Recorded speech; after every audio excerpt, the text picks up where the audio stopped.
Namaste, everyone. Welcome to the Cārvāka podcast. This is your host, Kushal Mehra. Today's podcast is going to be about the halal ban in the Indian state of Uttar Pradesh. Now, just to give everyone a brief background on, if I remember correctly, the date, it was the 18th of November when there was a notification issued by the Uttar Pradesh government, which stated that they have now banned the production, storage, distribution, and sale of halal certified products. Post this notification being issued and this ban being put in place, there have been roughly, as per news reports till now, 500 establishments across different districts in Uttar Pradesh and 97 places in the state where they have basically searched and found out halal certified products and roughly seized around 2500 kg of halal certified products till now. The case was filed in the Hazratganj police station against four firms for alleged irregularities in halal certification of products of the Special Task Force of UP Police. The FIR from media reports has been registered under sections 120B, that is criminal conspiracy, 384 extortion, 420 cheating, 467 forgery, 468 forgery for purpose of cheating, 471 using as genuine a forged document, 153A promoting enmity between different groups, and 298 intent to wound religious feelings of the Indian penal code, arthat IPC. And this complaint was filed by a member of the Bharatiya Janata Yuva Morcha, who alleged that some of these companies certified certain products as halal to increase the sales among people from a certain community for monetary gains, and this amounts to forgery and cheating. So this is the state of affairs as of now. Today's podcast not only looks at this entire kerfuffle that is happening in Uttar Pradesh, it will look at the larger debate around halal, not just in India, but we'll also look at it from a global perspective. We wanted to look at different legal angles from across the world, and we also wanted to look at some philosophical arguments or some ethical and moral arguments in this subject. I am very happy that I reached out to Nikhil and he said, "Chalo, is pe baat karte hain." Initially, Nikhil was like, "Is pe kya baat karenge?" But then now, after a while of going back and forth, Nikhil, I'm glad to say, Nikhil has said, "नहीं यार, इस पे तो बहुत है बात करने को." So, Nikhil, welcome. Thanks for having me as usual, Kushal. So, Chal, I'll hand it over to you. So, how do you want to take this forward now? No, there are various elements to this entire debate because, first and foremost, I think we should outline the facts as they are, right? So, on the 17th of November, an FIR is registered that you had referred to under various sections of the IPC. The sections I'm going to delineate these, separate these out. There is a set of sections that detail an economic offense. Correct? So these are cheating, these are forgery, this is extortion. Isko kar do as one bucket, which is a separate bucket. And then, of course, our old friends 153 and 295A also make an appearance. They are qualitatively of a different nature, right? So, if you look at the economic argument, this is really an argument under competition law, under the use of deceptive or fraudulent practices, akin to competition law, not exactly competition law, but use of fraudulent and deceptive practices, the market making, an idea also of creating a captive market or creating a dominant position by fraudulent means. Essentially, this is one set of allegations. The other is, of course, that you segregate between religious groups and you essentially create a disparity in terms of the products that they would consume, and that for some reason is violative of 153A and 295A. That's the second bucket. Over and above that comes the exercise of power by a state government through what is called the food commissioner. Every state has a food commissioner that is appointed under the Food Safety and Standards Act of 2006. Quite a comprehensive legislation that replaced every other legislation before this. From 1974 is when I read through the history of this. 1974 is when halal certification started. Meat shops being different, right? So let's not confuse at all for a moment even what the products being sold at butchers. That's a different product altogether. The certification there is in fact a necessary certification because meat products is where This was always essential. 74 to 93, this was all about only meat products. From 93 onwards, it starts to expand, right? And it takes into its fold a number of other products as well. At the same time, over that decade and the next decade, there is a substantial amount of law being created in Muslim countries in Asia and elsewhere on the necessity of halal certification for products being imported into their countries. And so when products are being imported, they require halal certification, implying that there are certain standards in the laws that they have made which will require the which tend to cover every element of the production phase, pretty much from farm to table, in a sense, right? So if you look at the ban also, the notification, it tries to cover all steps from farm to table. And there are certain standards then set up to what product can be certified as being halal compliant from farm to table, depending on supply chains and how your supply chains will then have to be modulated. And so there are industries that are located in various countries where there's specific units. So you have, for example, Nestle may have 500 odd units all over the world, but only about 80 odd are certified as being halal compliant. And so only products from those particular units are the ones that will be exported to Muslim countries, right? So what I'm trying to point out from that is this is not some kind of airy-fairy certification system ki man kiya, you imposed a certificate of halal, which is the impression some people tend to get. It is a highly evolved, extremely clear, and very precise methodology of production, manufacture, transport, and sale. And it has been codified into parliamentary law, or what we call as Grundnorm law, in various countries. And you'll see elements of that even under Indian law. So in the context of the fact that these laws exist, that certain standards are set up, did in the first instance the food commissioner in Uttar Pradesh have the power to impose this ban? If they had the power to impose the ban, what can be the duration of a ban? Can it be a ban in permanence, as this seems to suggest? Right? So that is one set of arguments that relate only to what we call as administrative law, but relate to the specific power of a delegated body, because the commissioner is a delegated body. Right? Parliament does not pass a law saying halal certification is banned. If Parliament passes law, it's a different standard altogether. Then you'd be challenging under the Constitution only, right? But if a food commissioner passes a delegated legislation, that is a notification by which they create this ban, then there is another layer of arguments that come, which we call as ultra vires, which is, did this commissioner have the power to ban in the manner in which they have, based on the information that they have, under the act under which they are conferred the power in the first instance? So if you are banning under section 30 subclause 2 subclause 3 etc., did you have the power under that section? Right? Because it is a parliamentary law. And if you did in fact have the power, did you properly exercise the power? Right? And if the subject matter that you have taken, could that ever be the subject matter of a ban? So these are sort of dry administrative law questions on the FSSAI side, right?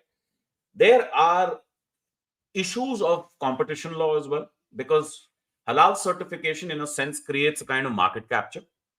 And these questions have been raised in even the WTO between Indonesia and Brazil in relation to chicken imports from Brazil.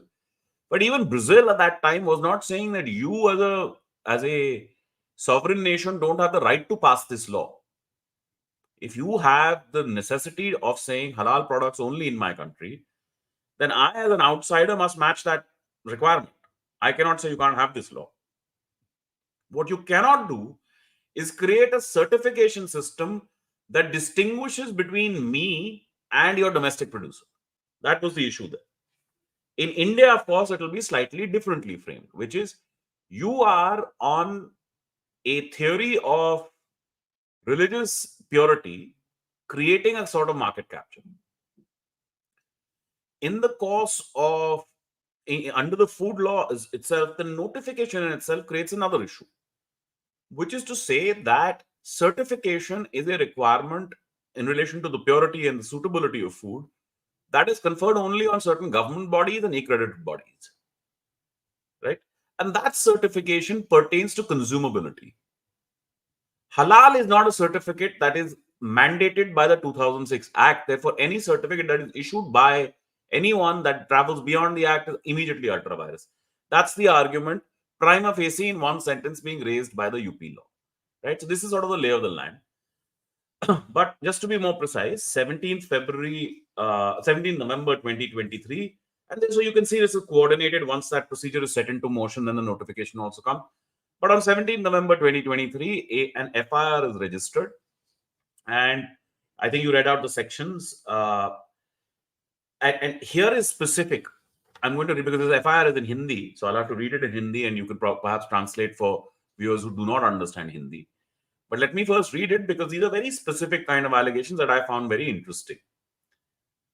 कुछ उत्पादों पर हलाल प्रमाणित प्रदान का उनकी बिक्री बढ़ाने के लिए आर्थिक लाभ लेकर छल करते हुए हलाल प्रमाण पत्र विभिन्न उत्पादन के लिए निर्गत किए जा रहे हैं. What does that mean? That means this is coming to the economic offenses argument that I was saying. That this is an act of cheating. That there are products to which you are certifying halal, to which there is no necessity of halal. That's the essential argument. पूरे उत्तर प्रदेश में इस प्रकार से उत्पाद बाजार देखे जा सकते हैं जो सरासर जन आस्थाओं के साथ खिलवाड़ है, बिना किसी अधिकार के कूट रचित दस्तावेज के द्वारा कूट रचित प्रमाण पत्र के माध्यम से उपरोक्त कंपनियां द्वारा हलाल प्रमाण पत्र निर्गत कर अनुचित लाभ अर्जित किया जा रहा है. Again, mixture of economic argument and slightly of religious sentiments. And who is this FIR against? It is against essentially certain companies that certify halal. Right? They are the ones who are authorized to certify halal. And he says,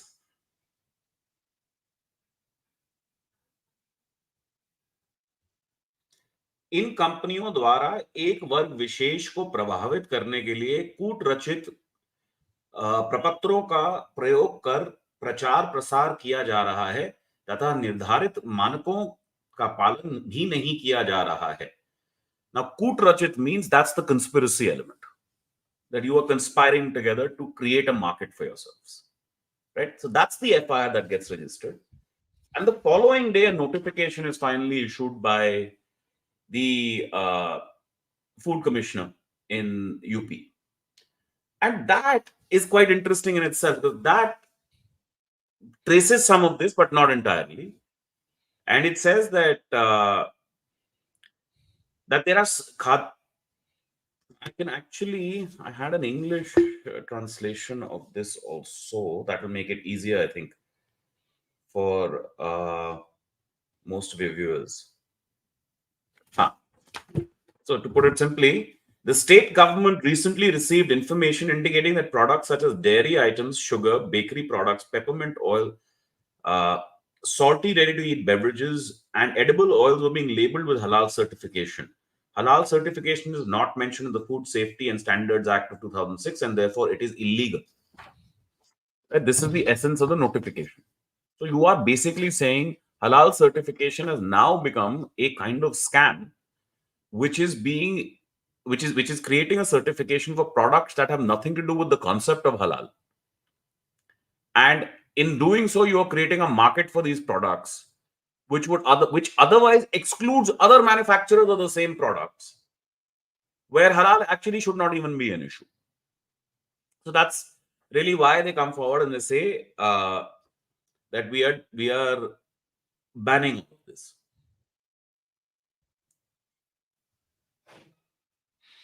Then my follow up to this would be that at least people should understand what halal is. So I would use the Agricultural and Processed Food Products Export Development Authorities, which is APEDA, the Government of India's APEDA, which has rules in the red meat manual mandated under Chapter 4. Sure. I suggest we'll come to this because APEDA, etc., are all bodies I'm going to start to refer to in the context of the larger assessment of the act that applies. Okay, right? fair enough. right? And so we'll come to those, and it's not just APEDA. There's a council called the QCI, the Quality Council of India, that will become very relevant in this context. And so what I'm talking about in terms of detailed legislation, or at least detailed standards in the law, we'll find that even in Indian law. Mm-hmm. So situation that arises is center is going in this direction, where it has clear standards set up for this purpose, and state is suddenly going in this direction, saying हम तो कुछ नहीं मानते, right? So there is cited in the notification itself, the following sections are cited: section 29, section 30, section 89. I'm going to read bits of these that are relevant, right? This is section 29. The food authority and the state food authorities shall be responsible for the enforcement of this act. That means you have the power at the core. Please understand that if this was not written here, you are nobody under the act. You don't just get to willy-nilly say that I'm a commissioner, therefore I can ban. You have to locate a power in a law somewhere or the other. The food authority and the state food authority shall monitor and verify that the relevant requirements of law are fulfilled by food business operators at all stages of food business. The authority shall maintain a system of control and other activities as appropriate to the circumstances, including public communication on food safety and risk, food safety surveillance, and other monitoring activities covering all stages of food business. The food safety officials shall enforce and execute within their area the provisions of this act with respect to which the duty is not imposed expressly or by necessary implication on some other authority. The regulations under this act shall specify which of the food safety officers are to enforce and execute them, either generally or in relation to cases of a particular description or a particular area, and any such regulations or orders may provide for the giving of assistance and information by any authority concerned in the administration of the regulations or orders or of any provisions of this act to any other authority so concerned for the purpose of these respective duties under them. The Commissioner of Food Safety and designated officer shall exercise the same powers as are conferred on the food safety officer and follow the same procedure specified in this act. Now come to section 30. Section 30 is entitled Commissioner of Food Safety of the state. The state government shall appoint Commissioner of Food Safety for the implementation of food safety standards and other requirements laid down under this act and the rules and regulations made thereunder. UP, you can take it, has appointed such a person. That person is the signatory authority on the notification under which the certification ban comes. The Commissioner of Food Safety shall perform all or any of the following functions, namely, and this is very important: prohibit in the interest of public health the manufacture, storage, distribution, or sale of any article of food, either in the whole of the state or any area or part thereof, for such period not exceeding 1 year, as may be specified in the order notified in his behalf in the official gazette. The other subsections here are not really relevant, except that they have the power to sanction prosecution and to create the prosecution itself. The Commissioner of Food Safety may by order delegate, subject to such conditions and restrictions as may be specified in the order, such are the powers and functions under this act as he may deem necessary or expedient to any officer subordinate to him. So really, the power of ban is a narrow power.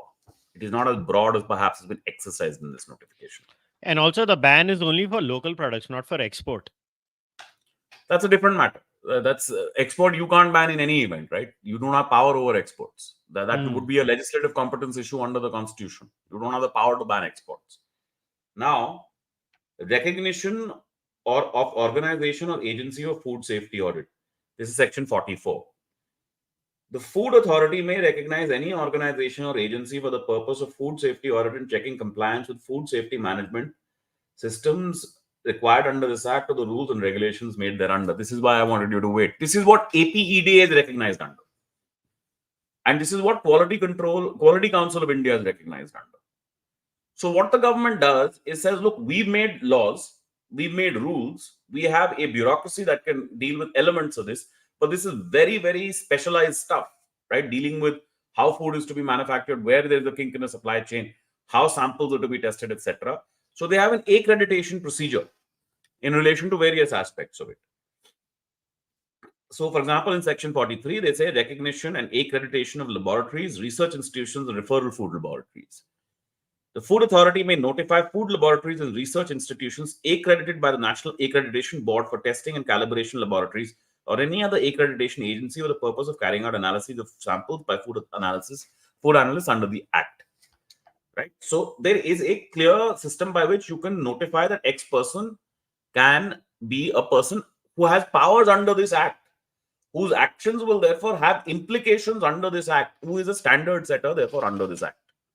Right. Now, in this context, please read out what you were saying about APED. Yeah. So as per chapter 4, which is the under the rules in the red meat manual, this is what is mandated there, that all slaughter of meat for export in slaughterhouses would be certified as genuinely halal. And now I'm going to read this. Chapter 4 of the APEDA under the Commerce and Industry Ministry manual says, quote, all the animals are slaughtered by halal method in the presence of holy man assigned by the All India Jamaat Ulema Hind JUEH as per Who is an Islamic accused in Sharia. the FIR? Who is an accused in the FIR? Yeah, as per Islamic Shariat for certification. Chapter 2 of the manual says, quote, the animals are slaughtered strictly according to halal method, hence the meat is genuinely halal. Now, the follow up is that what is the halal method? Well, the halal method has two very specific requirements.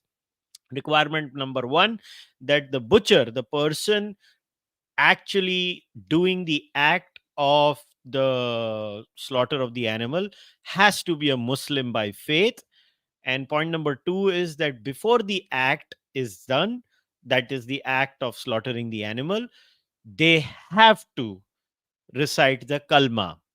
Now, reciting the kalma shalma is a different issue because but to me, Nikhil, I have a fundamental problem with this pre requirement that you have to be a Muslim where you are getting involved in the act of halal slaughter. Secondly, I am not even getting into the bit about the slaughter method itself of halal. I have huge problems with halal and kosher both. For the record, before somebody says तुझे तो सिर्फ मुसलमानों से problem नहीं, मुझे हर barbaric practice से problem है, मुझे कोशर से भी प्रॉब्लम है. मेरे यहूदी दोस्तों, to all my Jewish friends, I mean, these are my views. I believe in standardized slaughter laws. I mean, I thought we were all modern, but apparently some people are not. So it is what it is, and I'm fine if Jewish and Muslims want to eat meat in a certain way. That I'm fine with. What I'm not fine with is there is an ill-built discrimination. And by the way, I don't think kosher has this requirement. I have to double check it, that it has to be a Jew doing it. I don't think kosher has that requirement, but correct me if I'm wrong. But in the case of halal, there is a inbuilt requirement that you have to be a Muslim. Now, I read a very interesting piece in the Open magazine, Nikhil, and please bear with me to read one paragraph. So just 2 minutes lagenge. So I'm reading something. So this was written in the Open magazine on 15th April 2022. It's interesting. The title of the article was Halal is not kosher. Its creeping imposition goes against the constitutional tenets of transparency and equal opportunity while violating animal rights. It was written by P.R. Ramesh. I'm just reading one paragraph here. Most of the importing nations of our red meat products are and have actually been non-Muslim nations. Vietnam is the biggest buyer. Philippines, Thailand, Angola, and other nations are key importers. Yet APEDA's rules insisted on a holy man from the Muslim community reading religiously mandated Quranic verses over the slaughter of animals to make it halal as opposed to haram, or not religiously mandated and forbidden to eat in Islam. It also ensured for decades that the entire meat export chain was dominated and driven by Muslims and run according to the Islamic practice in a nation of consumers that was dominantly non Muslim and preferred jhatka meat slaughter, both in terms of being non Muslim and in terms of compassion for animals. But they were foiled first by rules laid down by the government organization controlling meat export, and later by sheer number of Muslims in the sector for decades, from running jhatka meat outlets, promoting its sale and consumption at restaurants and hotels. APEDA's mandatory rules for certifying all meat exports as halal were perplexing in this backdrop, especially given the Indian government's compulsions under Article 15A to proactively encourage scheduled castes and scheduled tribes and to not discriminate against Dalits in any manner along religious lines, economically or socio-culturally. It was openly discriminatory of the fundamental rights of not just SC/STs, but all non-Muslims earning a livelihood or seeking to do so as butchers in abattoirs. Article 15(1) of the Constitution of India asserts, quote, the state shall not discriminate against any citizen on grounds only of religion, race, caste, sex, place of birth, or any of them. Now, I hand it over to you. Okay. First and foremost, what you have just read is not what is covered by the notification. Let's be clear I about know, I know, I it. know. Right. Second, the article presumes that all meat products to be exported from India must necessarily be halal. I don't think the APDA says that. The APDA says that if you are exporting halal, then there are standards to be met for what can be termed as halal, right? But it does not say that all meat products that have to be exported from India must necessarily only be halal. That is where I think this article makes an error in on a very important point of fact, right? But he has a very interesting point that he makes, an extremely interesting one, which he says you certified halal as a core practice for meat consumption. Now, because of higher percentage of vegetarianism amongst Hindus, you in any event had fewer persons involved in the butcher trade amongst Hindus. You perhaps did in this really must have been caste driven again, as with a lot of trades in Hindu culture. But you, in terms of market share, therefore, you suffered. And now what happens is there's a dominant market position for halal, and it is able to exclude you in one way or another, or it becomes the Mhm. standard bearer for all meat consumption. Right? This is not the case abroad. So in UK, etc., they're fighting this. They're thoroughly fighting this and raising these exact arguments. Now he creates this employment argument. Now the problem is this: either halal is a thing validly accepted under the Quran, in which case it is simply what it is, right? And the kalma must be read and so on and so forth. And you can then go to court and challenge and say, well, you can have halal method. We understand that there is a sensitivity to the halal method of consumption. But the rest of it, which is this ritualistic ceremonial element that surrounds it, that the person conducting the slaughter must only be a Muslim and that the kalma must be read, are not material and germane to the actual act of meat production and consumption. Right? There is nothing that is really a violation of what the Supreme Court often loves to call constitutional morality. But nobody seems to have bent the cap. Nobody seems to have done this.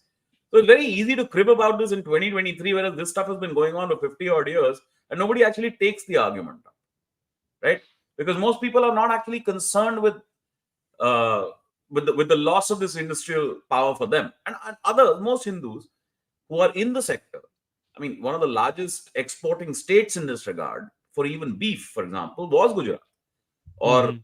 for in particular leather from tanneries was Gujarat. That is owned by by Hindus and maybe very religious Hindus at times. But it is dhando. It's business. So you do your business as you need to do your business. And market practices will govern how you sort of behave to this. Now, if you now legislatively want to say that we will alter market practices, then you have to have a very strong basis for saying a set of practices must naturally stand ousted. Right now, I understand to a degree you're saying in a private institution, therefore, there is a necessary exclusion of a person for one particular kind of job, because even in a Muslim slaughterhouse there will be tasks that are not related to the actual slaughter of the animal, and technically therefore even under the definition of halal there will be no restraint or restriction on the employment of any or the employability of anybody from any background in those positions. At least, yes, to the exact act of slaughter you may not be hired, right? So, is this as much of a restriction on employment as the author suggests? First and foremost, I don't actually have the data, so I don't know, and I don't know who has the data. I have not heard any data-based arguments on this. Whatever research I could do between the last couple of days, I haven't seen a lot of data-driven arguments on this. I know conceptually the argument sounds extremely attractive, but it will not pass muster unless you show some data. Because I've also given you a conceptual response, right? It's not as if you are ousted from employability altogether. You are ousted from a particular act. Now, of course, Supreme Court may come down like a ton of bricks and say this violates constitutional morality. But then the counter argument is our old friend on which we've done various podcasts and discussed many times: essential religious practice. The consumption of halal meat is an essential religious practice for Muslims, is the argument that will come, right? And in the pursuit of that, therefore, what is halal meat? Halal meat is only that which is defined by the Quran, Mm-hmm. right? So, so if that is the case, if that is in fact the case, then how can you raise the complaint beyond? And you have to eventually then be able to say that either this is not an ERP, and so therefore all of this should be excluded. But okay, the manner of the slaughter is an ERP, something or the other. Today, you don't have any such finding anywhere. So the point of complaint is really, this is a theoretical exercise in that sense. And even as a theoretical exercise, I think there are arguments for and against. So something very interesting that also needs to be mentioned, that until January 2021, it is halal was mentioned in the manual. After January 2021, when there was so much pressure on this particular body, APEDA, was the word halal removed from the red meat manual, and then it was clarified that for purposes of export, animals should be slaughtered according to the requirements of the meat importing country or buyer. Absolutely. So therefore, if you're exporting to Indonesia, you will have to follow the halal requirement. If you're exporting to Exactly. Malaysia, you will have to follow it. Look, Exactly. that's not a matter of standard setting by way of religion or by anything else. That's a market reality. The regulation is only complying with the market reality. You cannot Exactly. escape this. You cannot escape this. There is a sizable Muslim population both in India, in Uttar Pradesh, and in the globe. So halal is going nowhere. Let's be crystal clear about that, right? That is why, what does this notification say? This notification tries to create a distinction by saying, look, there's a set of products which, at least to us prima facie, does not seem to for a moment even suggest that there is any link to halal. Why are they being certified as halal? That's the question that the notification raises. So the answer is in the question itself. So No, no, no, no, again, no. I'm sorry. It's not as simple as that. The notification, it's at the least. market. It's the No, no. market. Of course, it's market. Of course, it's market. Everything is market, right? Like, let's not kid around. It's money in the end of the day. But it is. It look what you just raised, right? That halal meat shops became a very big, or what PR Ramesh raises, became a very big chunk of the entire meat consumption market. So Hmm. my dad's family is from Amritsar. In Punjab, you'll find jhatka shops everywhere, Yeah. because that's a very Sikh driven thing. Sikhs have jhatka. So we Hmm. are used to that consumption, right? But in Delhi or any other place, in most states, it's harder to find jhatka shops. Yeah. Mumbai. Very hard to find jhatka shops because you're not in the industry itself. You've chosen not to be in the industry itself, right? Hmm. Nothing can prevent you from being in the industry, or logically can't. So what was happening was that once you sort of had this market capture, you have learned that a tactic of this sort is a very successful method of market capture. And you take Hmm. that to other products. But that by itself is not sufficient for a government to say, "Ye, aap kaise kar sakte ho baaki sab mein." I have not seen anything in this notification. I have not seen anything in any background report by the state government or by any food commissioner or by any food analyst under the act that says that the certification of halal here under is somehow a fraud. Right? If I'm, for example, certifying, say, honey or medicines, I am perhaps certifying that gelatinous material used for transport or storage or for handling of the material is not pig gelatin. Pig gelatin is a very common thing used in various medication, various industries, various forms of storage. Right? So perhaps that's what I'm certifying. Maybe that's what it's all about. So you can't exercise the power of this notification just saying prima facie we feel this is the problem. Now you point to certain. I'm just attacking the notification for a bit because to me, it's a very unprofessional notification. If I may be permitted to use that word, it's a very unprofessional notification. If you're going to do a notification, you have to be very, very clear about what you're doing. One, you don't certify products. You don't say which products are banned for halal certification. You say all are banned. All halal certification is gone. Therefore, even though in the lead up of the notification, the earlier paragraphs of the notification, you are trying to draw a distinction various between certain products, saying there are kinds of products, such as vegetarian products, in which halal should be of no materiality. That's your impression. I'm not saying right or wrong, but that's your impression. So therefore, logically, what you should have done is to follow through and said, these are the products for which halal certification is found rampant in the market, but otherwise has no relevance, in fact, to halal. And so therefore, we are banning certification of halal in relation to these products. But you don't do that. You say everything. You can't have halal certification. The thing with Right? you No, no, remember no. you had So now, and you don't do a time-based ban. You've done a near permanent ban. mm-hmm, And you also raise this ultra virus argument, which is quite an extraordinary argument, that because halal is specifically not mentioned as a standard under the FSSAI entire legal regime, FSSAI entire legal regime, it can never be applied by anybody. Why not? I can't violate that regime. But if market allows me to add on something, I can certainly add that on.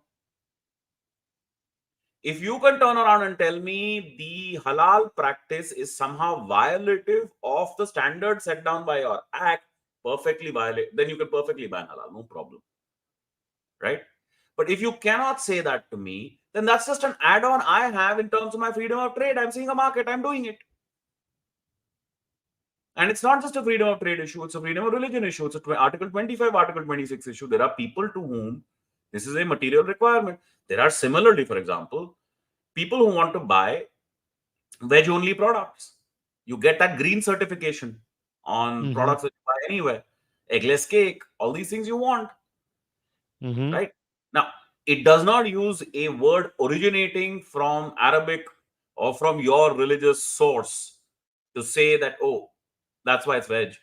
But perhaps your vegetarian in itself, vegetarianism, sorry, in itself for a lot of people is religion based. It's a religious based dicta.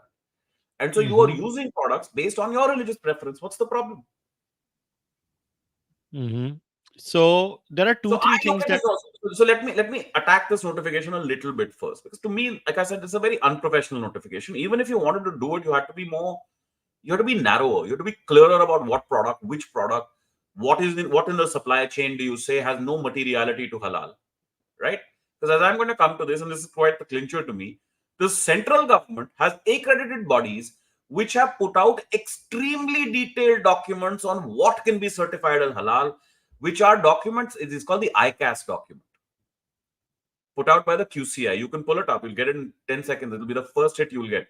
Just type in QCI and ICAS. Okay, and the first hit you'll get is halal food. So central government recognizes that there is in fact a entire supply chain methodology that fits with halal.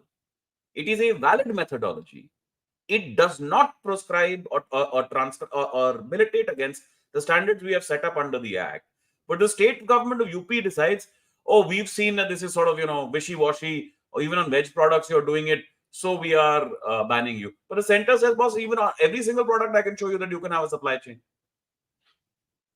which is hmm, halal, which is a materiality to you, right? This is why when the Europeans wanted to challenge halal, they do not go and do this kind of hati ka paon exercise, dropping an elephant's foot on the entire problem.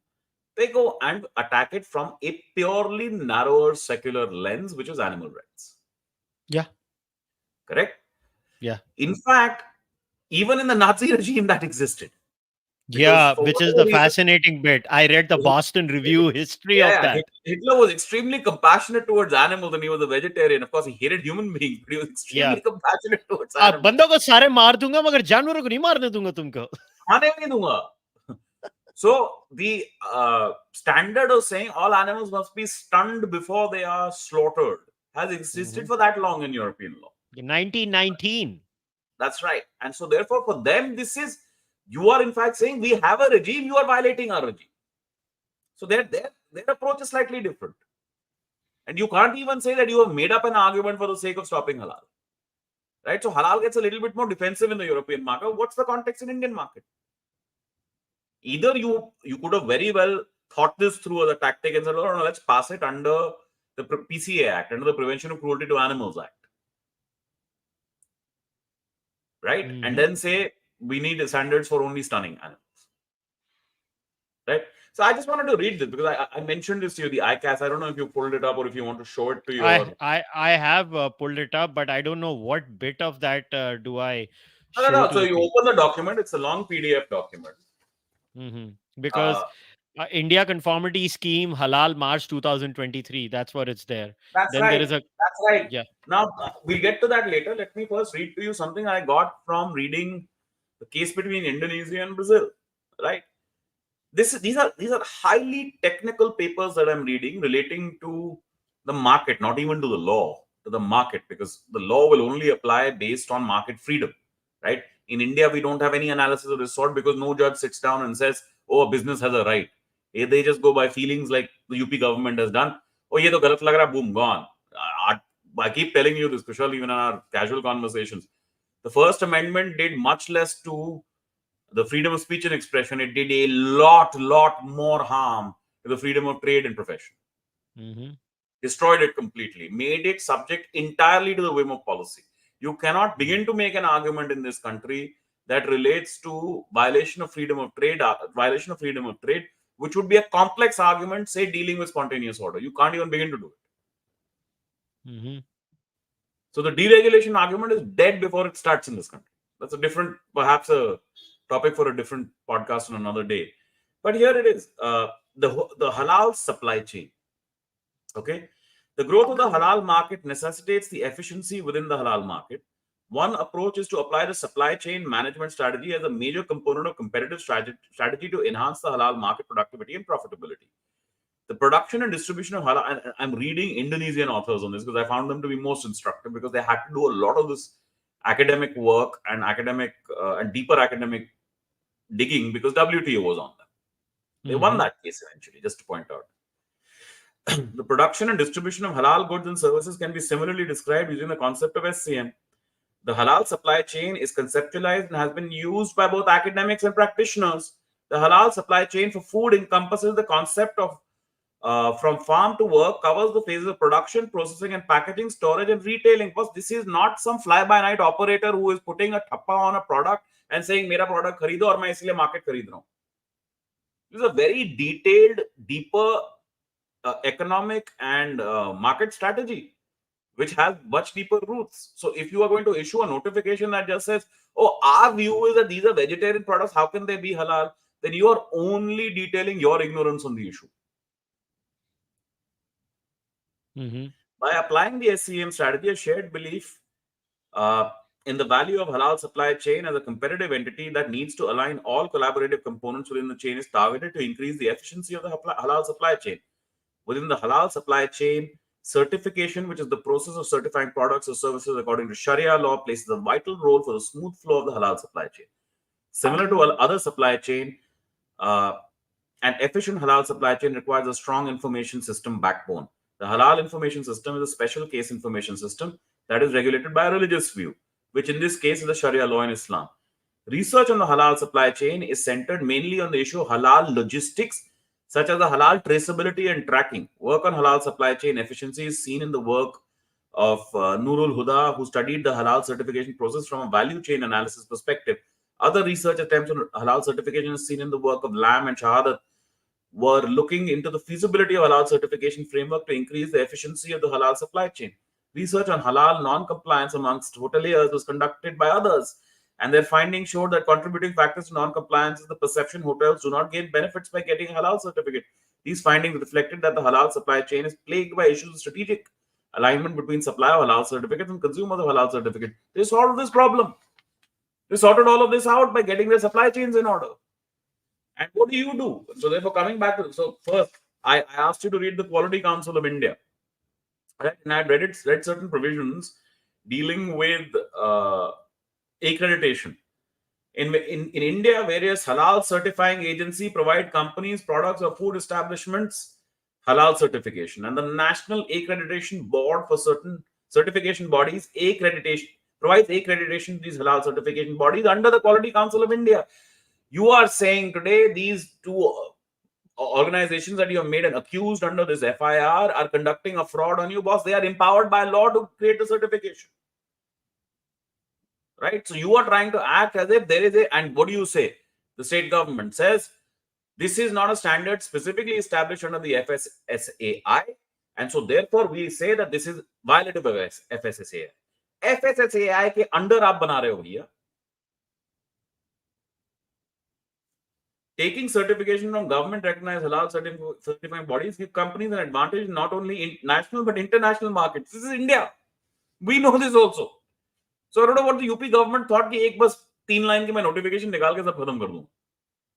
As per the guidelines by the Directorate General of Foreign Trade, meat and its products are allowed to be exported as halal certified only if they are produced, processed, and packaged in a facility having a valid certificate issued by a body accredited by a board of the Quality Council of India.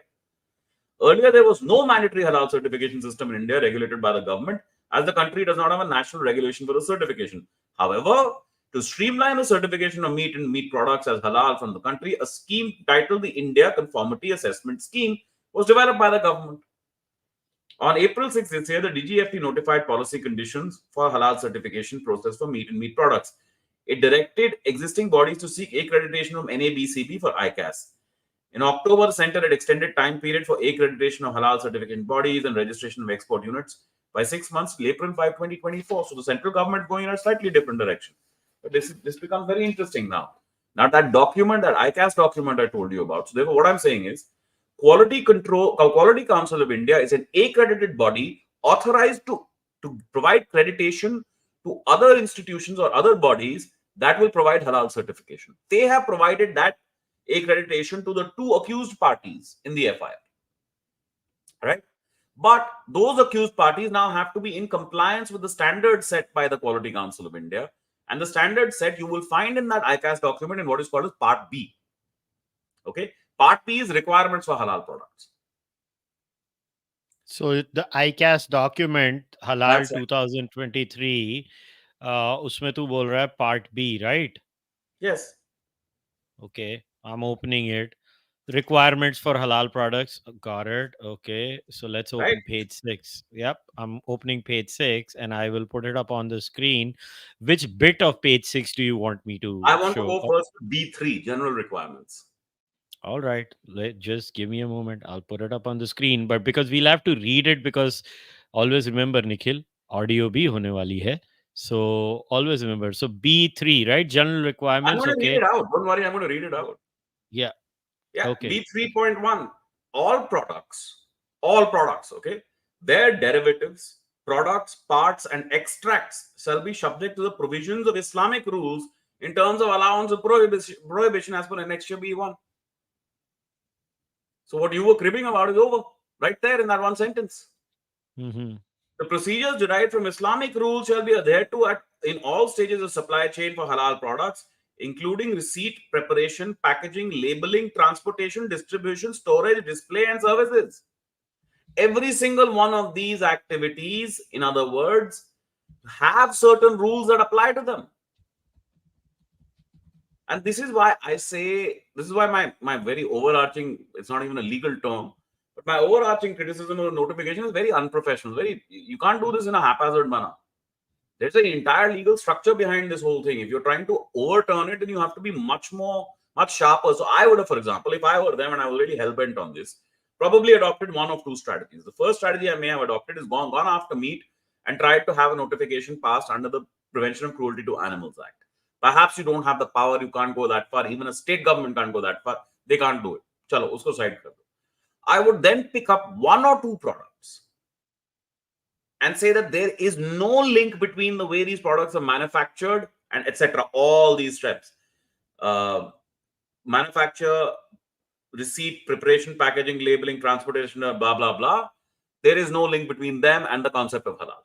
And yet halal certification is being given to them. That is a pure act of cheating. That's how I would have gone about it.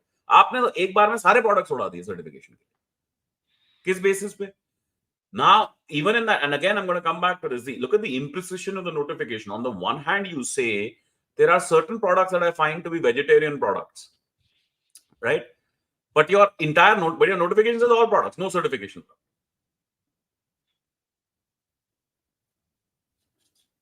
So this B, okay, is such a detailed document. Okay, it's such a detailed document. I read through all of it. That after this, now come to B point 8.3. B 8.3. This will be on page 11. Okay. There you go.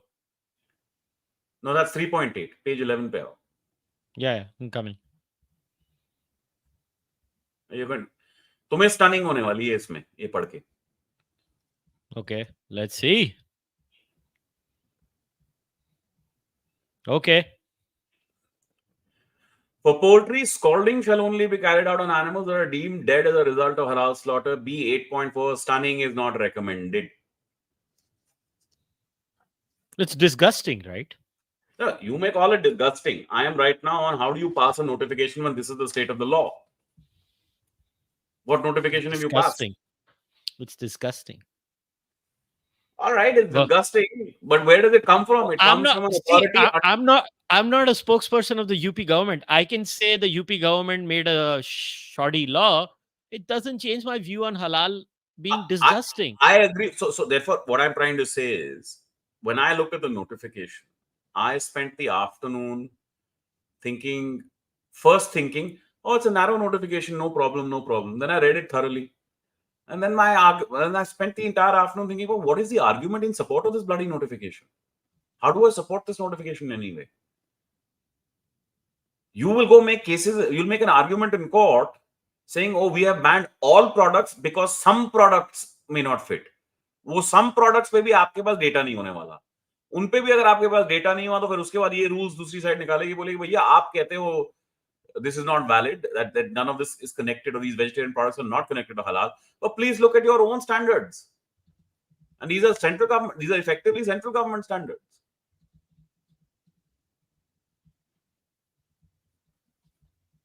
Yeah, I don't deny. Can I make a two, 3 points over here? I understand what I was suggesting, Kushal, is as far as the notification itself is concerned, right? I think I had set up at the start that there's an administrative law issue here, right? My prima facie opinion, of course, when I'm preparing for a podcast, not the same as preparing a case, right? But my prima facie opinion is it's very difficult for this notification to pass muster under administrative law. Yeah, याद नहीं मैंने तेरे को उसको phone पे बोला था ये तो फेल हो जाएगा कोर्ट में, ये गिर जाने वाला. So that's one element of it. So to that end, the notification. To the competition law issue, again, on the competition law issue, I want to understand that if these are the standards already prescribed within the law, right, there is no competition law issue anymore. You cannot say I am cheating the public when the legal standard itself says no, you must comply with this.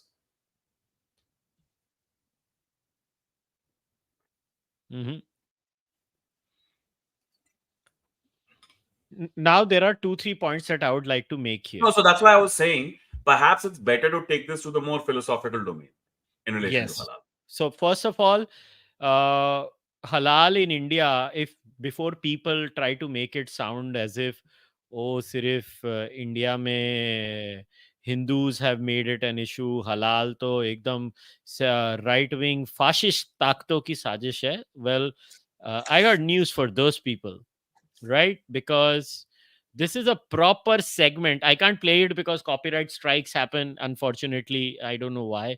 But this was a proper segment 2 years ago. It was published. It is there on Times Now's YouTube channel. I'll read the title of it. It says, Halal controversy in Kerala begins ahead of Christmas celebrations. Hindu groups back CASA. Now, I got this link of a random website which is the dailyswitch.com. I don't know what this website is, but the story is very interesting. I want to read it. So, the bigotry inherent in halal certifications is now being highlighted by Christian groups ahead of Christmas. Christian groups in Kerala have issued a call to boycott halal meat in the state. Christian Association CASA has appealed to the Christians that halal food should not be brought to their tables anymore. Quote, there is a Christian spokesperson here. The concern of the Christian community is very genuine, a Christian spokesperson told Times Now. Getting non halal food is our right, but unfortunately, in Kerala, the situation is very different. The owners of most of the restaurants belong to the Muslim community and they sell only halal food. We are forced to buy halal food only. Even restaurants owned by Hindus and Christians are forced to sell halal food, he added. The Indian Union Muslim League has meanwhile jumped and called this a controversy and a move in order to boycott Muslim meat shops in the state. But Kerala's Christians aren't the only group that are unhappy with the creeping imposition of halal, and the issue has been simmering across India. Now, the point is, once again, as everything in Kushal, India. one sec before you proceed, right? I read that, and to me, it feels like what is a market issue is being made into a moral issue. अरे भाई तो मैं let me complete my point ना यार. You're not letting me go. It's like it's only a market issue. At this level, this is a market issue. And in fact, the very open magazine piece I quoted also says another thing, that there are halal pharmaceuticals. Now, there is a so called halal pharmaceutical market that is booming. And as per a report by the Adroit Market Research, this is an India based analytics company, the global halal pharmaceutical market is projected to reach 174.59 billion by 2025.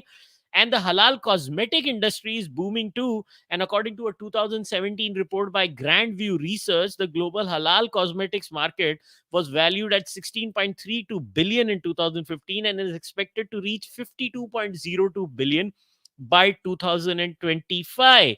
The reality is, it's the market, stupid. It's the market that drives everything over here. And secondly, at a philosophical level, this is one point where I actually agree with Nicholas Nassim Taleb in a very narrow sense, that cultures that are the most intolerant in different sense, right? They win because they refuse to budge. Now, for example, a practicing Jain, because I was raised in a very majority Jain area, right? I've seen they don't step foot into a non vegetarian restaurant. They will not step foot there because they're intolerant to that idea. They don't do violence or anything. But what happens is the market forces people to then accommodate those ideas. And in Ghatkopar, there is an unwritten rule in Ghatkopar East, not West, once again, that overall most restaurants will be vegetarian. They just are vegetarian because the market dictates that. Nobody, the similar level of logic has to be brought into the halal debate at some levels, not all levels. I don't agree that at all levels this logic stands. I think there are deep problems with the practice of halal, but it primarily, in my opinion, is a very deep market problem. And the thing in India is that we try to solve every issue by just taking the kitchen sink and throwing everything at it, and we don't want to break things down, and then these things fall in the court of law, because for political parties everything is about signaling, right? They do political things, they don't do legal things, they just signal. मैंने election है ये signal किया, मैंने electorate को ये signal किया. I signal to people. It's not like the Congress doesn't do it. The Congress does it, the BJP does it, Aam Aadmi Party does it. Everybody signals. The point is, I'll give you another great example. Whenever in a lot of states we have these increase in reservations, right? I will give reservations to Marathas, for example. Every time it goes to court, it falls, because that's just the nature of the politics. But at a philosophical level, my argument against halal nahi, my argument against all religious slaughter practices, I repeat, all religious slaughter practices, is that if they don't incorporate the best practices available as per our current knowledge, I don't care which religion they belong to, they should all be stopped. And that is the case, Nikhil, being used in 11 European countries today, right? Or 10, if I remember correctly. Sweden, France, Norway, Iceland, Slovenia, Belgium, Denmark, Netherlands, Switzerland, Germany, I know for sure. In fact, an EU court ruled that authorities can ban kosher because, see, in Europe, it's not just a halal issue, right? It's a kosher halal issue. And Israel was fighting on behalf of kosher food in European courts. And it's a very interesting case where the courts categorically said, the court concludes that the measures contained in the decree allow a fair balance to be struck between the importance attached to animal welfare and the freedom of Jewish and Muslim believers to manifest their religion, the ruling said. The court later said that the bloc's animal slaughter regulation code does not preclude member states from imposing an obligation to stun animals prior to the killing, which also applies in the case of slaughter prescribed by religious lives, providing that this does not contravene the EU's Charter of Fundamental Human Rights. Now, I will give you the counter argument to the market argument, right? Let's assume India bans halal. It is not a problem for the Muslim community because the market will find a solution to that also, Nikhil. Because the people who don't want to consume non halal meat, they can simply import halal meat from Muslim countries. Import थोड़ी ना band है हलाल meet का, तो आप India में ban कर दो और आप इंपोर्ट अलाउ कर दो. वो क्यों बैन नहीं कर कैसे कर सकता? दो बैन अब कैसे कर बोलो. दोगे Animal welfare argument hai, it's a barbaric practice. We will have a secular law where all slaughter will be based on secular principles, and jisko khana hai, freedom of religion, we are allowing import. Ab import karo halal meat, khatam ho gayi Yeah, baat. you know why this barbarism argument doesn't travel far enough? Because it's got an inherent hypocrisy to it. You can use any method for the actual slaughter. When it comes to mass scale production of meat, there is nothing but barbarity throughout the whole process. आपने क्या किया है? आपने ये decide कर लिया कि barbarity की argument मैं सिर्फ slaughter के step पे लूँ. That you're only taking the barbarity argument at the point of the actual manner of slaughter. That doesn't mean that everything else that is happening to animals who are mass produced for the sole purpose of slaughter is not barbaric in itself. So if you take the barbarism argument, perhaps that's the end of the meat I have an industry. answer. I have a philosophical answer for that. We are in the process of getting lab meat. Market is preparing for that. Eventually, when we have lab meat, we will ban all slaughter too. Simple. End. Till then, I think people have to that's kite consume flying. meat. No, it is That's not. that's kite flying. Look, No, it is not. maybe lab meat will come through. Maybe lab meat will be Maybe successful. lab meat. Nahi, lab meat has come through. It is available in major restaurant chains across North America. It's expensive right now. Give it another 2 decades. It will be easily available everywhere. Very good. Then apply the barbarism argument then. Well, we can have partial barbarism, small steps at a time. See, so that becomes targeted. That's the problem with the philosophical argument. How is it targeting? It targets kosher also. Nobody talks about anti-Semitism. It might be. I'm not saying it targets a community. I'm saying it targets only a stage. It doesn't matter. Yeah, this argument is flawed because what if a particular culture and a particular community has a barbaric practice of discrimination while other communities in that society don't have that? So what it's targeting? You target a bad idea. I don't care who carries that bad idea. No, right, but bad idea meaning what? You're my point is that the entire industry existence is based on on the exact standard of what you call a bad idea, right? You have just decided that one element of it is worse for you than the other. That is targeting two religions then, right? What Well, too makes bad. jhatka soup nicer? Oh, okay, because the animal is I never. stunned first. I never said jhatka is nicer because I have not seen the practice of stunning before slaughter in jhatka butcheries. Also, I never stood up for jhatka. So I that's never what did. I'm trying to say. So the barbarism argument will perhaps have to be reduced into much deeper legislation of the sort that you've seen here. This is why these rules are so detailed. I mean, I read only portions of that part B, but the bloody thing is 9 pages long with regulations on every aspect of production, right? Mhm. So what I'm trying to get at is that then you need like a comprehensive switch, a comprehensive change from the legislative side. But you're not going to uproot an entire industry based on these preferences. It's not possible. But let's go into the deeper philosophical argument of my liberty. I'm a Muslim, let's assume, right? Okay. And I do want to consume halal meat Mhm. because it is a diktat under my religion. Now, you and I both agree that this ERP concept is a little weird concept, slightly Mhm. weird concept.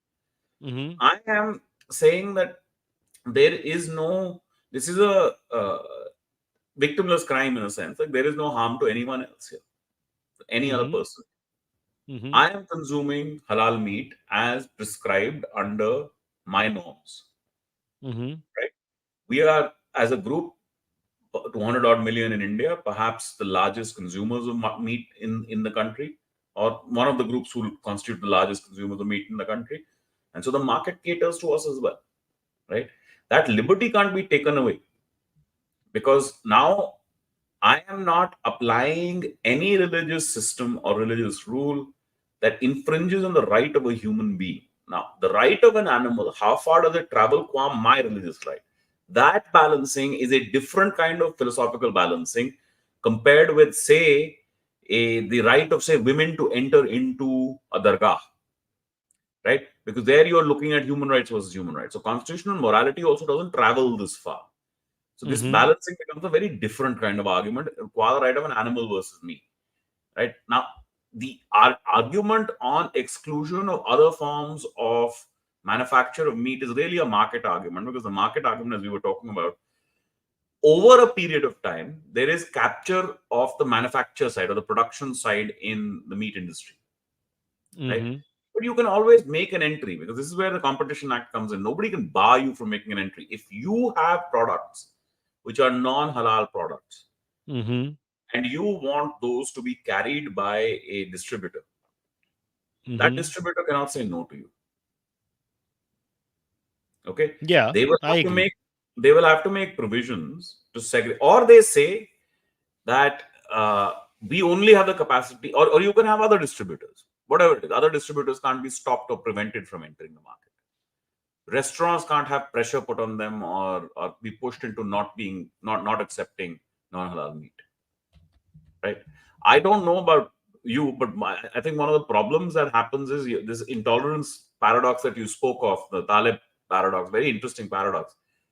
I have never, in any restaurant anywhere that I have at least eaten at in India, in Delhi, or maybe only in the odd one here or there, maybe in the older areas, actually seen a sign saying halal meat sold here. Okay. We don't seem to ask. So perhaps what happens is the presumption is that it is all halal.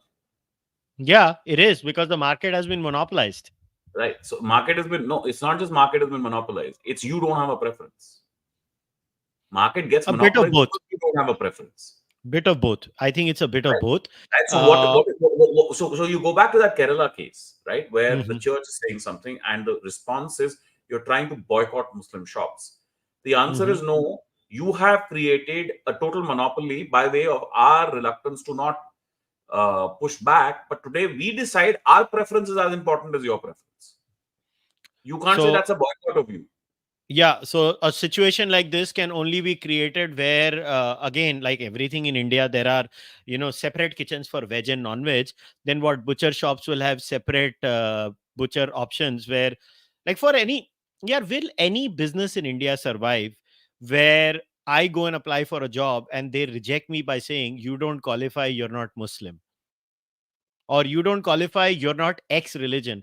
No business in India can survive that threshold other than a halal butcher shop. How can that be defended? No, one sec. I don't understand the argument here. Okay, tell me if any, put me in any other business scenario. Okay, let's say I own a shop. I am a Jain, and I say I will not hire a Muslim because he is not qualified because of his ethnicity. Halal categorically states that any other ethnicity, religious identity, because they are not Muslim, is disqualified by the mere existence of them being of that other identity. Your identity is a disqualifier in that hiring criteria. Why If don't I you have these? apply, Why don't you have don't you have Brahman only restaurants? Their no, USP is that the food is only handled by Brahmins. These and I have are, a problem. I have a I'm problem with not that too. disagreeing with you. I'm not disagreeing with you. I'm only saying the law of liberty and preference in this country and in many other countries so far has not taken the flattening principle, the flattening principle of constitutional morality, and hit all of this.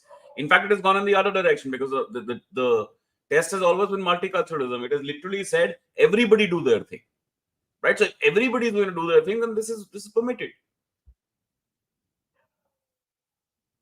I think the only sensible argument that I have read in this entire halal fiasco, it has not come from the government of India or the UP government or from any government. I believe the Europeans got it right. They looked at the animal rights perspective, and that is spot on. They keep on increasing better practices and encouraging better practices. That is point number one. And the second thing, I believe that you cannot allow a practice in a country like India where you're basically disqualified because it's like open bigotry. यहाँ पे Twitter पे लोग boss प्रवचन देते हैं, ओ तुमने एक मुसलमान को घर रेंट पे नहीं दिया, तुमने जैनों ने नॉनवेज को घर रेंट पे नहीं दिया, इसने उसको नहीं दिया, और इतने लंबे लंबे प्रवचन की मेरी पॉडकास्ट से बड़े प्रवचन होते हैं वो, और मुझे लगता है कि मेरी पॉडकास्ट बहुत लंबी होती है. एंड उसके बाद और गवर्नमेंट वो हर चीज में उंगल करेगी, इंटरवीन करेगी, ये कैसे किया. India is a country where even probably if the government had the capacity, they would even legislate how you sneeze. They'll be like, Government you has can't. never interfered on those. Government has never interfered. There's no law passed in addition to that ever. Government has Oh, never interfered. do In you in think? in fact, in Mumbai, the law has been that the way this has worked is a lot of these societies were built on donated land, right? And so and that was donated by way of the legal mechanism used for it was a trust. Boss, एक minute. Boss, in Tamil Nadu, I know clearly in Dindigul at that time, a woman was booked under the SC/ST Atrocities Act because she had refused to rent a house to a scheduled caste man. I clearly remember this case. It has happened in India. How is that SC/STs Act in the rental case applied and not on the halal issue?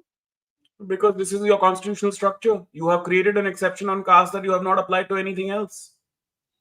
So That's a basically, historical record. in the Operation Olympics, minority religion, मैं तो खुला बोल रहा हूँ, it's basically Islam and Christianity, basically no other religion, trumps the Operation Olympics over SC/ST rights in India, No, right? no, it's the opposite. It's the opposite. SC/ST rights always win out because, as you call this Operation Olympics, they didn't just win, they won gold medal in everything because they got multiple provisions of the constitution to back them.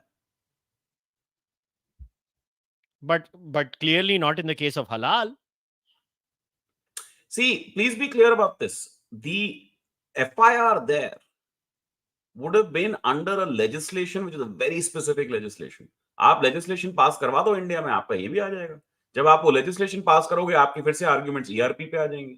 You'll be back to arguing ERP again on all of this. Right? That's the difference. Religion is given more protection, but certain very specific activities are slowly being pared down. Now, in Hinduism, it was a very identifiable practice, caste and discrimination based on caste. So from the beginning, you had laws for it. In the context of Islam, certain practices are slowly going away by judgments. Nikah halala being one example, right? Triple talaq being another example. Those were things being attacked. Boring Muslim female genital mutilation being another example. These are all placed under threat or have been banned one way or another by court judgments. So that is starting to creep in one way or another. But when if you correlate these two castes, there is no correlation because Indian law and Indian historical development has treated caste as the most pernicious thing in our society and dealt with it separately.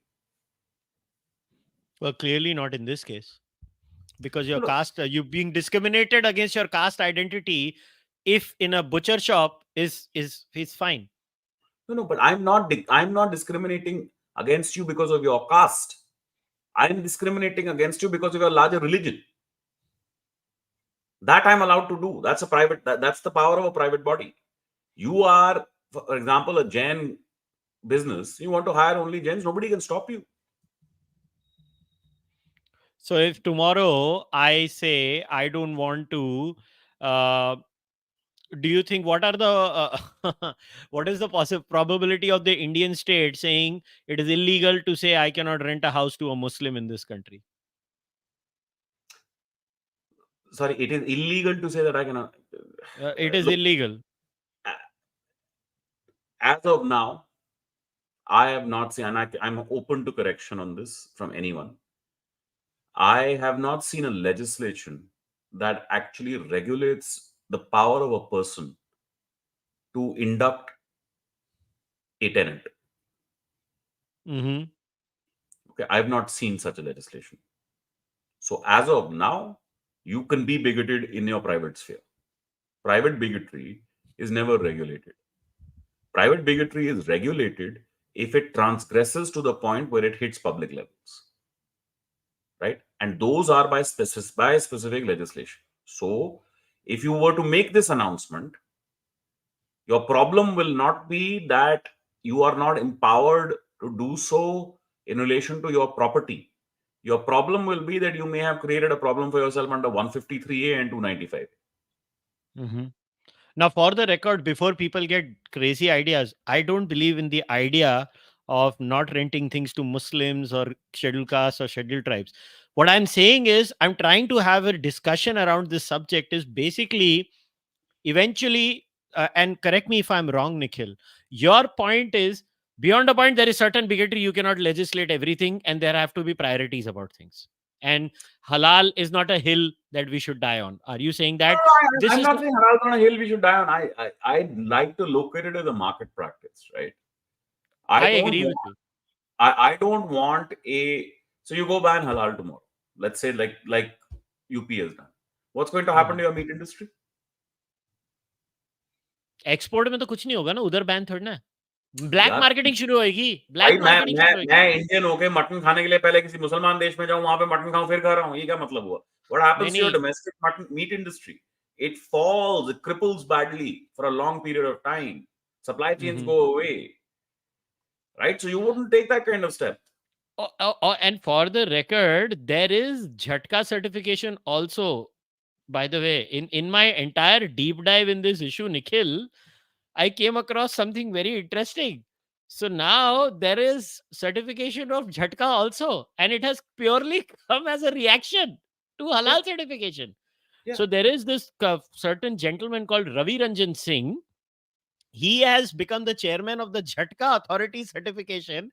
And of all the places, obviously, I found this article in the no News but Laundry but as I was but going in.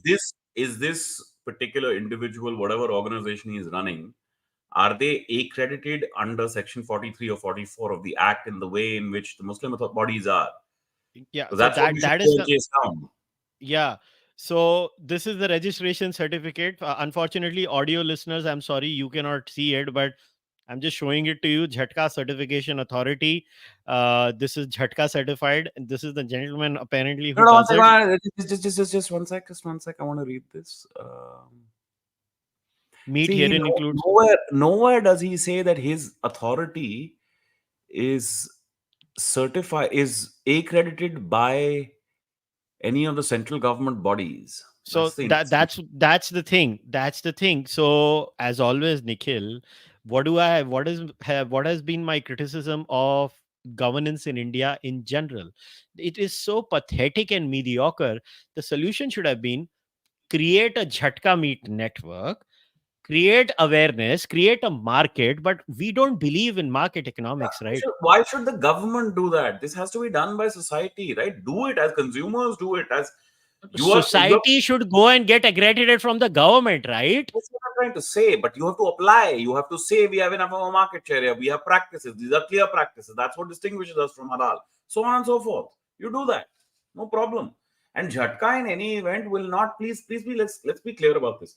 Jhatka, by its very terminology, is purely about meat. By the Meat sale. way, it is not certified because it is registered as an NGO right now. They can be any kind of entity. They have to go get accreditation, not certificate, accreditation. So today you are certifying you are only doing market signaling in the private sphere. In fact, the argument that is raised by the UP notification will apply more to this. You're not accredited. Who are you to provide certifications? Exactly. वो तो इनके Exactly. खिलाफ ज्यादा लगेगी. So तो इसको भी jail में डाल देंगे. तो कंप्लायंस के लिए किसी वकील के पास जाओ, कंप्लायंस करो, अप्लाई करो, एक्रेडिटेशन लो भैया. हाँ, ये And तो be कैसा clear about मानो. this. This is very important point that I want to make. Look, halal is a broader concept than jhatka. Jhatka only pertains to meat slaughter, Yeah. animal slaughter for the purpose of meat consumption. But halal Mm. has been made into, this is why I was reading those things about supply chain, etc. It's been made into a Mhm. much more technical concept that cuts across goods and services. Yeah, basically in everything. See, halal, what does it mean? It means lawful, permissible by Sharia or Islamic law. And in most products, the concept of halal certification is like, yeah, apple mein halal kyun hai, for example, right? The point is no alcohol was involved in the process. That's all it is. That's the cutoff point. Very good. That's all. Now I want to know the person who wants to have alcohol dipped apples. No, that must be for washing or for cleansing or something or the other, that kind of thing. Exactly. So the point is, listen, it's a capitalist problem. It's a problem that is determined by the markets. It still doesn't change the inherent debate about slaughter practices and slaughter laws. I actually don't agree with you that you cannot improve on slaughter practices and slaughter Oh, no, I methods. think you can. I'm just saying you're being very selective with the stage you choose, because there then you are making a preference on religion. No, it's not about preference. It's about we have not reached a certain point. Till then, it doesn't mean that we don't reach any point. I just don't buy that argument you're giving me. I believe you can still enforce, and let me tell you, in a constitutional republic, there have to be uniform laws. I don't give a shit. You want these religious privileges, right? You import rubbish. I don't care even if it is a Hindu fetish, No, no. Why can't I have my closed group business that pertains to certain standards my religion prescribes? Why can't I have that? because then it's a slippery slope. What's the slippery slope? It leads to horrible practices. What if my All certain right. business practices involved All right. naked All right. people serving? So let's be clear about this. In your view, the entirety of halal in relation to meat slaughter is a barbaric practice compared to other practices, and therefore halal should Yeah, be outright banned in meat practices, in meat slaughter. not again, not just halal, halal, kosher, Whatever. and if jhatka involves no stunning of the animal, even jhatka. Whatever. I understand that, but this is why I wanted to read that B 8.4 to you. Stunning is not recommended. Yeah, it So is you so think it's irritating. The government is anti my idea, sala ghatiya. I find it disgusting, which is one of the biggest reasons I have significantly reduced my meat consumption. Significantly reduced it. I yeah, don't so like your it. personal choices can't travel that far to everyone else also. That's the problem now. And again, it comes down to the argument you're making. And I agree with you. Are tum karoge kya? People just don't give a shit. The non-Muslims, they don't give a shit if the meat is halal or non-halal. They don't care. They're like, Sanu ki main to khana hai. I'm just gonna go and eat. So what I would, so let me counter this by saying, in that article that you were showing from Kerala, the Mhm, criticism of the Muslim bodies of what the church or the Christian bodies were saying was that mhm, you are creating a discriminatory environment against Muslim meat shop. I don't buy that argument, right? If you mhm. can go ask for halal, I can go ask for non-halal. It's as simple as Yes, that, right? yes. So if you want to create a movement in the country where you're saying know your rights, this is a more, as you say, heinous form of slaughter of animals, and you should choose a more humane form of slaughter. That just Mhm. sounds very. I'm sorry. I just No, this. it does. It does not. Yeah, yeah. I mean, then It's why? Tell me ना, अगर तुम death sorry, penalty दे रहे हो, it's एक like minute, having a एक minute, shit एक or minute, a एक shovel of shit. Minute Nikhil, एक minute Nikhil, I will give You you know your what? counter. Let me finish अरे my फिर point. मेरे को एक बात बताना, वो सुई मार के क्यों डेथ पेनल्टी देने की बात करते हैं? इलेक्ट्रिक्यूट करो ना, करके लटकाओ ना लोगों को. क्यों वो तो उसको हमने effectiveness कम की किया? problem हो गई. How much electricity are you going to use? Most states use एक electricity. मिनट, एक मिनट. लटकाने की हैबिट क्यों बंद करने की बात करते लोग कि वो सुई ठोक के शांति से मारो लोगों को? क्यों करते हैं हम ये सब बातें? एग्जैक्टली वही लॉजिक है कि वो नहीं, you're लटका talking about a देना और human being. पत्थर You're मारना. talking about a human being. It's different. नहीं नहीं नहीं, it is a sentient being. Again, you and I are A different. sentient being that you have raised for the purpose of slaughter, Kushal. Yeah, too bad. Still, it should be Anyway, given those. my short point was this: that if you were to raise a movement that said that your rights allow you to seek meat that is slaughtered in a more humane way and to consume only food of that nature, and you were to raise that as a larger movement across society, I would not accept the criticism that this is somehow bigoted, because it would not be. It would be the parallel of what is otherwise happening, right? So it would therefore be just to say that this is a preference, this is a choice, and we want this choice. The argument that they raise often is actually it makes no difference to you. But the way Mhm, you have drawn the distinction, perhaps it is something that does make a difference to people. mhm, Perhaps it is. Okay, I'm not one of those, but maybe there are others to whom it does make a difference, right? mhm. There are others who might turn around and say, "Oh no, for me, halal meat for some reason tastes better." I don't, whatever arguments people make. Fair But enough. Now, let us but take some questions. that would not be something that I would look at as being worthy of criticism per se. Okay, let's. This is the best question somebody has asked. मेरे को हंसी आ रही है. Totally unrelated है. मगर what are the guidelines to start a new religion and get recognized by the government and not classified as a person who is crazy and delusional? It is There is perfect. I want to start my new religion. there is no guideline per se. There's no guideline per se. I'll tell you the short answer to this is you bloody better be successful. Don't come around saying मेरे पास 5 लोग हैं मिला के और मैं नया religion और मुझे भी प्रोटेक्शन दो, वो नहीं होने वाला. But there's no religion. So I'll tell you how these things get tested. You establish your group, you establish your religion, you establish your tenets, you do whatever you want with it. No problem at all. If you get adherents, you're living your life. Then somebody will file a case against you saying for some reason you are violating X or Y or Z law because of the religious Mhm, tenets that you follow. And then you will have to go into court and say, I am a religion, right? And I have an essential religious practice that supersedes all of this.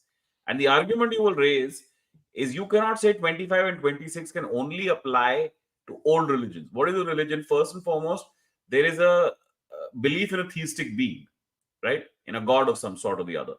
And from that emanates our teachings and our preachings. And so, you sort of set up the structure that way. Per mhm. se, in setting up a religion, you don't get a certificate like JCA has received or is handing out to people. Okay, you don't get those certificates. You just set it up. You keep doing what you're doing, and then somebody will file a case one day, and then you go to court and argue. Mhm. All right. Somebody asked the question, where does tissue culture meat fall in? Well, we've already dealt with that. And I think that is the future of this entire problem. And I think that is the solution to this entire kerfuffle. Okay. Next one is, what would it take for India to at least begin to move towards divorcing religious arguments from legal and state matters? Best of luck. Uh, a comprehensive and total change of politics in society. I can't think Yeah. of anything else that Yeah. I works. mean, I don't know. Mental chitrol to people. No, no, I don't no. know. So, in a very serious way, that person who was asking that question has a decent intent, but they must Obviously, also he's anybody who asks such a question is a decent human being. so they must look around and see for themselves that actually the rest of the country doesn't want this. It wants the opposite. Hmm. Yeah. Well, too bad, so sad. Okay, so somebody has made a statement: halal products are completely illegal in public shops. Okay, uh, and Jain food gets served only in Jain Illegal specific. in public shops meaning what? Uh, yeah, I don't know. I mean, I have to fact check this. They've uh, they made 2 points. Jain food gets served only in Jain specific hotels. No, sir. You can go to non-veg hotels and they have Jain food options. Trust me, you've not traveled enough. Non-veg ये छोड़ दो. सबसे बड़ा example, role की दुकान अयूब है उसका नाम और वहां मिलता है जैन. क्यों? क्योंकि there are enough Jains who will go there. Even a Muslim changed. The market determines a lot of things. So there you go. I've given you a name. Jain खाना मिलेगा भाई उधर. जैन बनाना. उधर जाओगे ना, बोलोगे जैन बनाना, तो बोलेगा हाँ सेठ जैन बना के देता हूँ तुमको. उसको सिर्फ एवरीबडी जस्ट वांट्स गांधी और कुछ नहीं चाहिए लोगों को. Yeah, I'm married to a Jain, and I'm thinking of her nani who's very strict about it, and I don't think she's going to use. Yeah. So it's all about the most, as Nicholas Nassim Taleb said, the most intolerant wins. Are you going to be intolerant and cutter about those beliefs? You will win. The market will bend to your will. That's the whole point. Okay, somebody has said all the addictive foods that are responsible for obesity, diabetes are halal certificated. So won't the certification become self-defeating with time? I don't know. Again, market argument, good for you if you believe that will happen. They're also non-certificated. They still have the same effect. So those foods will perhaps die out. It's not the certification that will die out. If I agree with your argument, my feeling is entirely the opposite. Human beings love having this kind of food. It's a pleasure. It's a pleasure principle, and so those foods will continue. I mean, for all the arguments for so long against it, right? Coke and Pepsi, their sales don't go down. Potato chips, their sales do not go down. Because they're so damn tasty. There you go, man. And so easy, right? You can store for a long period of time and carry with you wherever you want. Like, they've nailed it. They've nailed the industry there. The one invention of the Gujarati community, theplas, they're so amazing. You can take them wherever you travel, right? So theplas. Okay, I don't know if this question is for you or me. Can you explain why you have a problem with Brahmin cooks only restaurants? Please don't say it is exclusionist. Well, if you have a problem with halal saying that it is exclusionist in nature because it says only a Muslim can be hired, then Brahmin cooks only restaurants are of the same principle, right? Is my point. मेरा libertarian argument है, let the market determine. And I am saying eventually we have to have better slaughter laws, because मैं as a philosophical argument मैं ये देखता हूं कि yes, sentience has sentience does matter, and beyond the point we will have to increase the moral arc to all sentient beings in society. ये मेरा answer है ना. I'll give it over to Nikhil. मुझे तो कोई problem ही नहीं है. I'm saying you have these. Every group Yeah, should have. I mean, it's your private property. It's your private choices. You should be allowed to exercise these choices. State should not interfere in all of this on some larger but then the aspect. same person will have a problem with halal, na. The probabilities of the same person having a problem with halal are there, na.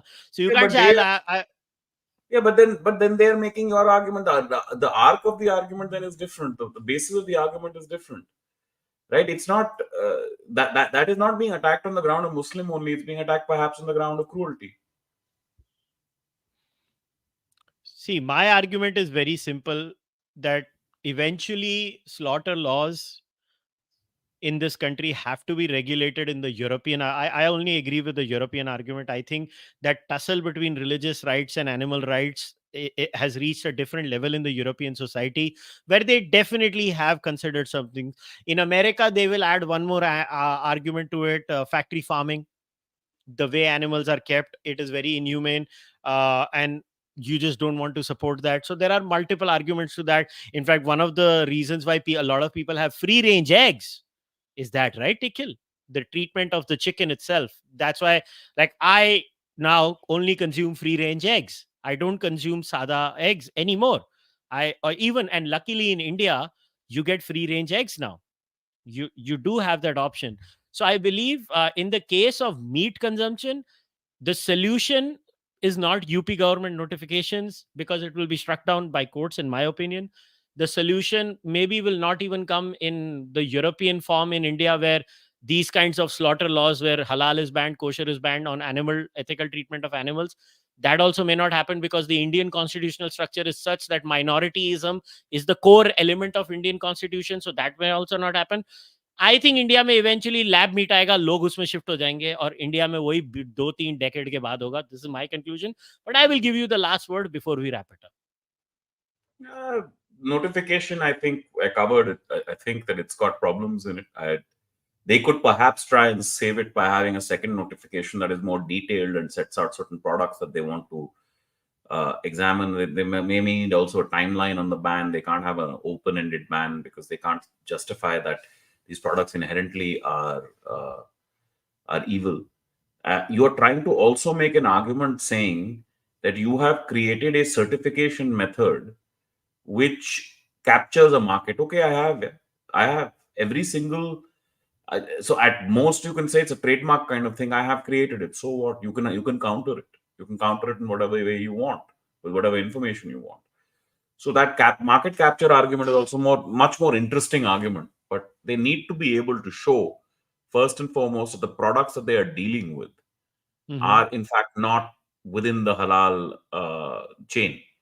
Yeah. But if they aren't able to show that, right, that's really it's kind of pointless to have these kind of notifications. And the larger debate, I really look. I do think that as the market develops, the better strategies here are, supposing you are a jhatka manufacturer producer of jhatka meat, and you are somehow denied market access, or you are denied distribution, or you're denied something of that sort. That becomes a much better argument under competition law to raise and open up the market, open up the rules so much more. But Mm-hmm. in the end, these are market based solutions. You cannot turn around to the world and say, we'll create a market by banning something. That can't work. You have to create your own market first, and then you can start winning out. But that's been the Indian way, right? Given in the car industry, we were protectionist, and then car manufacturers came up. So, yeah, car industry also, we've got some very weird rules about heights and lengths, etc. And Yeah. that's causing major problems as well. But that's a different matter. What I'm saying is, in the end, you need a more market-based solution was better. But if you're going to do a legislative solution, you need a better thought-out legislative solution than this, in my opinion. Yeah, let's see what happens in the future. Let's see how this goes, how the courts react to it. In my opinion, I think the courts are going to strike this notification down. In my opinion, yeah, I could be wrong. The courts, the Allahabad High Court could approve it, and then it could go to the Supreme Court of India, and then we'll have a great lecture if it goes to the current Chief Justice. There'll be tomes and tomes of pravachans by the Honorable Chief Justice No, of no, India. he's got 1 year left. I don't think this will move so fast from prosecution to Allahabad to Supreme Court to be done in 1 year. So let's see. Then we'll have a new chief justice, and we'll see at that time. But hey, man, this was a fun discussion. देख मैंने तेरे को बोला था, तू बोल रहा था डिस्कशन नहीं हो सकता, और मैंने तुझे बोला होएगा, तू मेरे ऊपर विश्वास रख. हो गया ना? नहीं मतलब मेरे को if you make me sit down and zabardasti talk, I can talk on anything for like I'm looking at the clock, it's like 1 hour 40 minutes. It is I can manage that on pretty much any topic just because I love hearing the sound of my own voice. But yeah, but eventually I think there was enough material here. There was enough material here to look at and to examine and to also sort of take a definitive view on the notification and raise these larger philosophical arguments of that emanate from something of this sort. Yeah, I agree. As always, pleasure talking to you, brother. Take care. Thank you. All right, guys, we'll wrap today's podcast up. But as always, I want to tell all of you, in the description of the podcast, you will have Nikhil's X handle, Twitter handle, whatever you guys want to call it.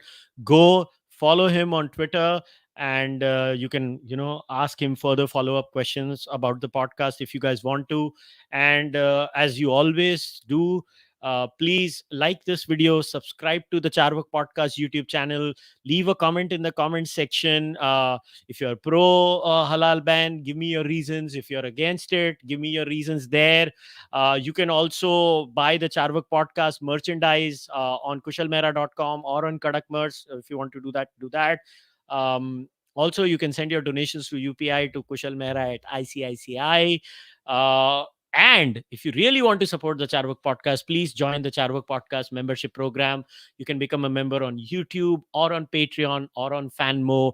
Your membership goes a long way in sustaining this podcast without advertisement revenue. So if you can, please do that. If you can't do any of this, just keep watching the content, liking the videos, leaving a rating if you are an audio listener over there on Spotify, iTunes, Google Podcasts.